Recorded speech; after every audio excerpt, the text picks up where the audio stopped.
अमरीकी सदर Joe Biden का पाकिस्तान के एटमी प्रोग्राम से मुतालिक गैर जिम्मेदाराना बयान, अमरीकी सफीर को तलब करके डी मार्च करने का फैसला। वजीर खारजा बिलावल भुट्टो जरदारी का प्रेस कॉन्फ्रेंस में कहना था कि सदर जो बाइडेन के पाकिस्तान से मुतालिक बयान पर अमरीकी सफीर को तलब करके डी मार्च करने का फैसला किया है। कहा कि एक गैर रस्मी तकरीब में अमरीकी सदर ने बहुत से ममालिक से मुतालिक बात की, जिसमें पाकिस्तान से मुतालिक भी गुफ्तगू की गई।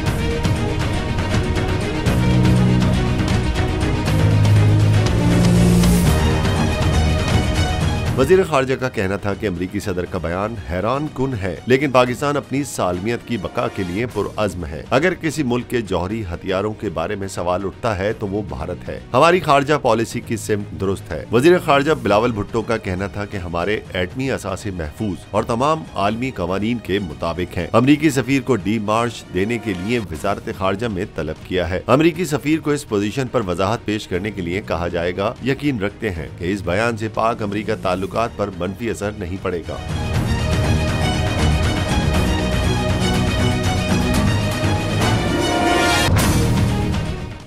मैं इमरान खान हूं, आप बोल्ड न्यूज देख रहे हैं। सबसे बड़ा चैनल बोल, सबसे बड़े एंकर इमरान रियाज खान के प्रोग्राम इमरान खान बोल के साथ ने रेटिंग के तमाम रिकॉर्ड तोड़ दिए। 56% नाज़रीन ने बोल न्यूज को देखा। सोशल मीडिया पर भी सबने ज्यादा देखा।